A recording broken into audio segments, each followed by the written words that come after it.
Susi, wanita cantik dengan ujian berat dalam hidupnya. Susi adalah seorang wanita muda yang memikat hati banyak orang dengan kecantikan alami dan sifat lembutnya. Ia menikah dengan Fajar, seorang pria pekerja keras yang sederhana namun penuh cinta. Bersama, mereka memulai kehidupan rumah tangga yang penuh kebahagiaan meskipun mereka tidak hidup dalam kemewahan. Kebahagiaan mereka seperti dongeng, hingga suatu hari, takdir membawa ujian besar yang menguji cinta, kejujuran, dan keteguhan hati Susi. Awal kehidupan baru Fajar bekerja sebagai kontraktor proyek yang sering mengharuskannya bepergian ke luar kota. Pada suatu malam yang tenang, Fajar menerima telepon yang mengabarkan bahwa ia harus pergi selama sebulan penuh untuk menyelesaikan proyek besar di luar kota. Sebagai seorang suami yang bertanggung jawab, ia merasa berat meninggalkan Susi, namun ia yakin ini adalah kesempatan untuk memberikan kehidupan yang lebih baik bagi mereka. "Aku janji akan sering menghubungimu, Su. Ini hanya sementara," kata Fajar sambil menggenggam tangan Susi. Susi tersenyum kecil, meskipun hatinya berdebar, memikirkan bagaimana ia akan menjalani hari-hari tanpa Fajar di sisinya. Fajar meminta Susi tinggal sementara di rumah mertuanya, Pak Samsul, agar ia tidak merasa kesepian. Rumah Pak Samsul berada di pinggiran kota, sebuah rumah tua yang penuh kenangan masa lalu. Di sanalah ujian berat Susi dimulai. Pak Samsul adalah pria yang pendiam dan tegas. Sejak istrinya meninggal beberapa tahun lalu, ia hidup sendiri dalam kesunyian. Kehadiran Susi membawa sedikit warna ke dalam kehidupannya. Hari-hari pertama, semuanya berjalan biasa saja. Susi membantu membersihkan rumah, memasak, dan sesekali menemani Pak Samsul mengobrol di sore hari. Namun, semakin hari, suasana mulai berubah. Pak Samsul, yang awalnya menjaga jarak, mulai bercerita lebih banyak tentang kehidupannya. Ia berbagi kisah tentang kehilangan istri tercinta dan bagaimana ia merasa kesepian di rumah besar yang sepi itu. Susi, yang memiliki sifat penyayang, mendengarkan dengan penuh perhatian. "Susi, kamu mirip sekali dengan almarhumah istri saya. Dia juga lembut, penuh perhatian," kata Pak Samsul dengan suara bergetar. Susi hanya tersenyum kecil, merasa bahwa ini adalah caranya memberikan dukungan kepada seorang pria tua yang kesepian. Pada suatu malam, hujan deras mengguyur rumah itu. Susi dan Pak Samsul duduk di ruang tamu sambil menikmati teh hangat. Pak Samsul mulai bercerita lebih dalam tentang hidupnya, kali ini dengan nada yang lebih emosional. "Kadang aku merasa hidup ini terlalu berat, Su. Kalau bukan karena kenangan bersama istri, mungkin aku sudah menyerah," katanya sambil menatap kosong ke arah jendela. Susi merasa iba dan berusaha menghiburnya. Namun, tanpa sadar, keakraban ini membawa perasaan yang aneh. Pak Samsul mulai merasakan sesuatu yang tidak seharusnya ia rasakan kepada Susi. Ia mencoba mengabaikan perasaan itu. Namun setiap malam yang dilalui bersama Susi membuatnya semakin sulit untuk mengendalikannya. Pada malam terakhir sebelum Fajar pulang, hujan kembali turun deras.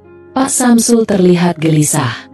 Ia mendekati Susi yang sedang merapikan meja makan dan berkata dengan suara berat, "Susi, aku harus jujur. Aku merasa ada sesuatu yang salah. Aku merasa terlalu dekat denganmu."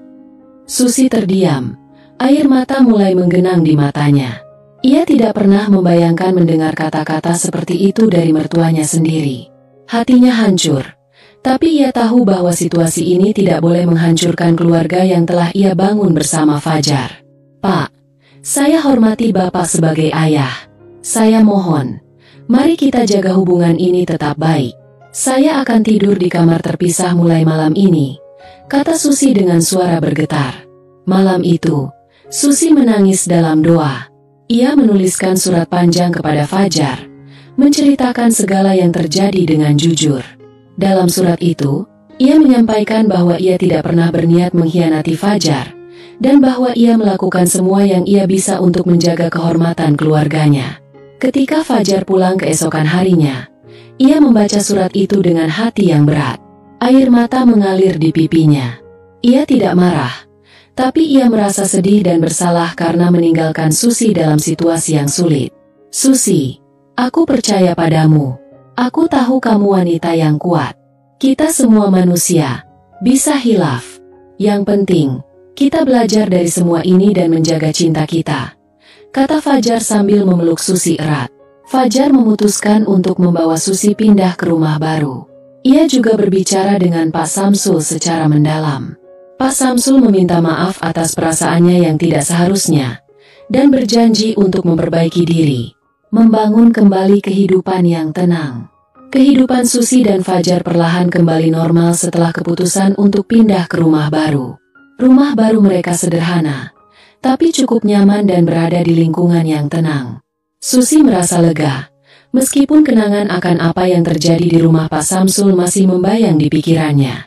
Namun, ia bertekad untuk melanjutkan hidup dengan cinta dan dedikasi kepada Fajar. Fajar juga berubah. Ia semakin perhatian kepada Susi dan memastikan untuk tidak meninggalkan Susi terlalu lama sendirian.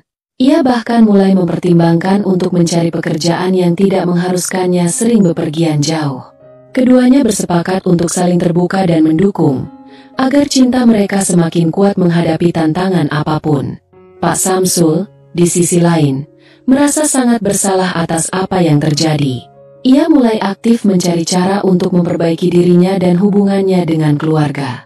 Ia menyadari bahwa kesepian telah membuatnya kehilangan arah, dan ia ingin menjadi ayah yang lebih baik bagi Fajar serta mertua yang lebih baik bagi Susi. Ia memutuskan untuk mengikuti komunitas sosial di lingkungannya, tempat ia bisa bertemu dengan orang-orang seusianya dan berbagi cerita. Kehidupan sosialnya perlahan mulai pulih, dan ia tidak lagi merasa kesepian. Pak Samsul juga sering mengirimkan pesan singkat kepada Fajar dan Susi, menanyakan kabar mereka dan meminta maaf dengan tulus. Setahun kemudian, kebahagiaan baru datang ke dalam keluarga kecil ini. Susi mengabarkan bahwa ia hamil. Fajar sangat bahagia mendengar kabar itu. Mereka merasa seperti mendapatkan kesempatan baru untuk melanjutkan hidup dengan lebih bahagia. Pak Samsul, yang telah banyak berubah, juga menyambut kabar itu dengan penuh sukacita. Ia berjanji kepada dirinya sendiri untuk menjadi kakek yang baik bagi cucunya.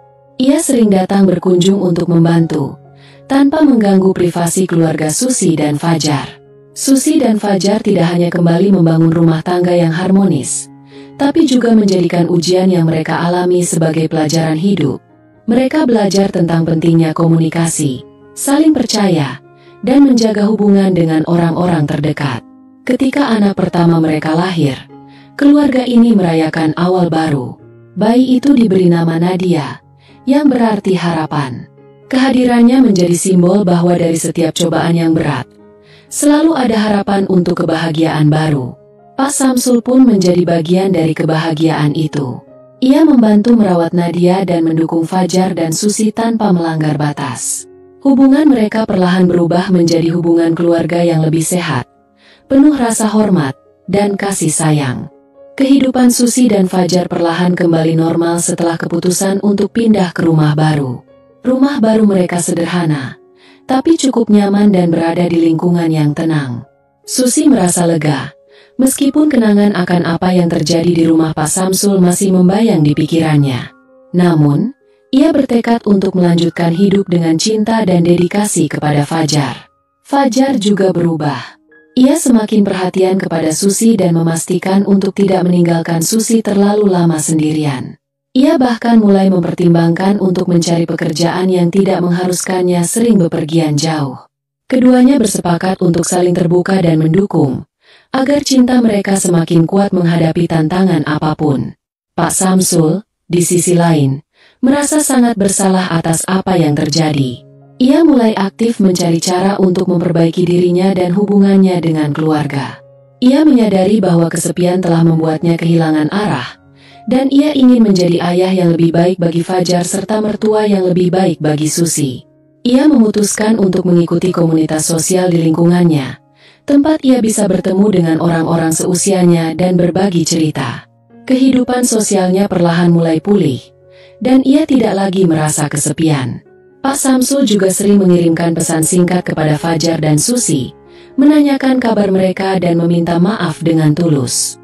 Setahun kemudian, kebahagiaan baru datang ke dalam keluarga kecil ini. Susi mengabarkan bahwa ia hamil. Fajar sangat bahagia mendengar kabar itu. Mereka merasa seperti mendapatkan kesempatan baru untuk melanjutkan hidup dengan lebih bahagia. Pak Samsul, yang telah banyak berubah, juga menyambut kabar itu dengan penuh sukacita. Ia berjanji kepada dirinya sendiri untuk menjadi kakek yang baik bagi cucunya. Ia sering datang berkunjung untuk membantu, tanpa mengganggu privasi keluarga Susi dan Fajar. Susi dan Fajar tidak hanya kembali membangun rumah tangga yang harmonis, tapi juga menjadikan ujian yang mereka alami sebagai pelajaran hidup. Mereka belajar tentang pentingnya komunikasi, saling percaya, dan menjaga hubungan dengan orang-orang terdekat. Ketika anak pertama mereka lahir, keluarga ini merayakan awal baru. Bayi itu diberi nama Nadia, yang berarti harapan. Kehadirannya menjadi simbol bahwa dari setiap cobaan yang berat, selalu ada harapan untuk kebahagiaan baru. Pak Samsul pun menjadi bagian dari kebahagiaan itu. Ia membantu merawat Nadia dan mendukung Fajar dan Susi tanpa melanggar batas. Hubungan mereka perlahan berubah menjadi hubungan keluarga yang lebih sehat, penuh rasa hormat dan kasih sayang. Hari-hari berlalu, dan Nadia tumbuh menjadi anak yang ceria dan cerdas. Sejak lahir, ia telah membawa kebahagiaan tak terhingga ke dalam keluarga. Senyumnya yang manis menjadi penghapus lelah bagi Susi, Fajar, dan bahkan Pak Samsul. Nadia juga memiliki sifat penyayang, yang membuat semua orang di sekitarnya merasa istimewa. Susi, sebagai seorang ibu, sangat memperhatikan perkembangan Nadia. Ia membacakan dongeng setiap malam, mengajari Nadia menyebut kata-kata pertama, dan dengan penuh semangat merekam momen-momen pertama Nadia, seperti langkah pertamanya atau tawa ceria saat bermain di taman. Fajar, di sisi lain, semakin merasa bahwa keputusan untuk membuka usaha sendiri adalah langkah terbaik. Dengan waktu yang lebih fleksibel, ia bisa pulang lebih awal dan menghabiskan waktu bersama Susi dan Nadia. Ia sering menggendong Nadia di bahunya, mengajaknya berjalan-jalan di sekitar lingkungan rumah, dan bahkan mulai merencanakan masa depan pendidikan Nadia. Pak Samsul telah berubah menjadi pribadi yang lebih tenang dan bijaksana. Kehadiran Nadia memberinya semangat hidup yang baru. Ia merasa memiliki kesempatan untuk memperbaiki hubungan dengan keluarga dan memainkan peran penting dalam kehidupan cucunya. Setiap akhir pekan, Pak Samsul datang mengunjungi keluarga Susi dan Fajar. Ia membawa mainan sederhana atau buah-buahan segar dari pasar. Nadia selalu menyambutnya dengan pelukan hangat dan teriakan gembira. "Kakek datang!" Kebahagiaan itu menjadi obat bagi Pak Samsul, mengingatkan bahwa ia tidak lagi sendiri. Selain itu, Pak Samsul mulai aktif dalam komunitas lansia di lingkungannya. Ia sering berbagi cerita tentang kehidupan, kesalahan, dan pelajaran yang ia dapatkan. Keberaniannya untuk terbuka membuatnya dihormati oleh orang-orang di sekitarnya. Ia bahkan sering diminta menjadi pembicara dalam acara komunitas untuk memberikan motivasi. Meski kehidupan terlihat bahagia, keluarga ini tetap harus menghadapi tantangan baru. Ketika Nadia berusia 5 tahun, usaha toko material Fajar mengalami penurunan karena persaingan yang semakin ketat. Situasi ini membuat Fajar harus bekerja lebih keras untuk mempertahankan usahanya. Namun, ia tidak mau mengorbankan waktu untuk keluarganya. "Su, apapun yang terjadi, aku akan tetap ada di sini untuk kalian. Aku janji," ujar Fajar suatu malam sambil memeluk Susi. Susi pun tidak tinggal diam. Ia mulai membantu mencari ide-ide kreatif untuk mengembangkan usaha mereka. Ia mengusulkan untuk memanfaatkan media sosial sebagai alat pemasaran, sesuatu yang belum banyak dilakukan oleh pesaing.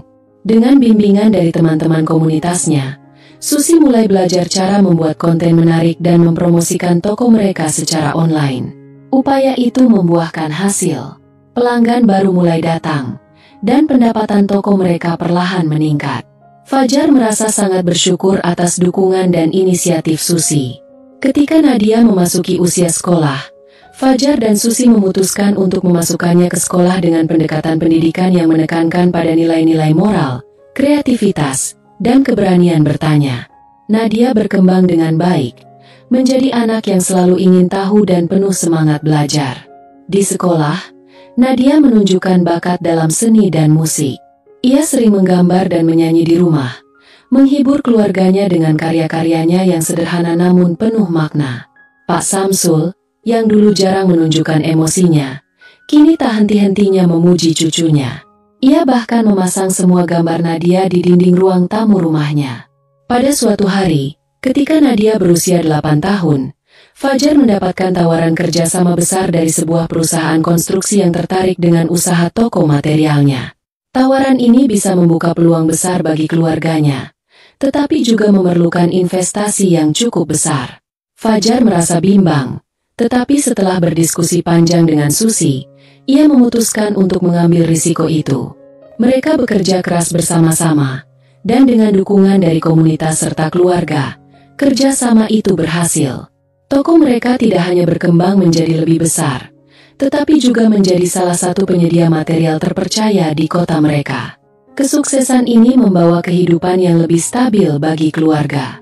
Seiring bertambahnya usia, Pak Samsul mulai sering jatuh sakit. Namun, ia tidak pernah menunjukkan rasa lelah atau sedih. Baginya, melihat keluarga Susi dan Fajar bahagia adalah hadiah terbesar dalam hidupnya. Pada usia 75 tahun, Pak Samsul menghembuskan napas terakhirnya dengan tenang di rumah sakit, dikelilingi oleh keluarga tercintanya. Kepergiannya meninggalkan duka yang mendalam, tetapi juga kenangan indah tentang bagaimana ia telah berubah dan memberikan yang terbaik bagi keluarganya. Fajar memutuskan untuk melanjutkan warisan ayahnya dengan menjadi sosok yang bijaksana dan penuh kasih dalam keluarganya. Susi, di sisi lain, bertekad untuk menjaga cerita tentang kakek Nadia tetap hidup dalam hati putrinya. Tahun-tahun berlalu, dan Nadia tumbuh menjadi remaja yang berbakat dan mandiri. Ia selalu mengingat ajaran kakeknya tentang keberanian untuk belajar dari kesalahan dan pentingnya menghargai keluarga. Susi dan Fajar menikmati kehidupan yang damai, penuh cinta, dan syukur. Mereka tahu, hidup tidak pernah sempurna, tetapi selama ada kebersamaan, mereka bisa menghadapi apapun. Dan dalam setiap langkah yang mereka ambil, mereka tahu bahwa masa depan akan selalu membawa harapan baru, seperti arti nama Nadia yang terus mereka yakini.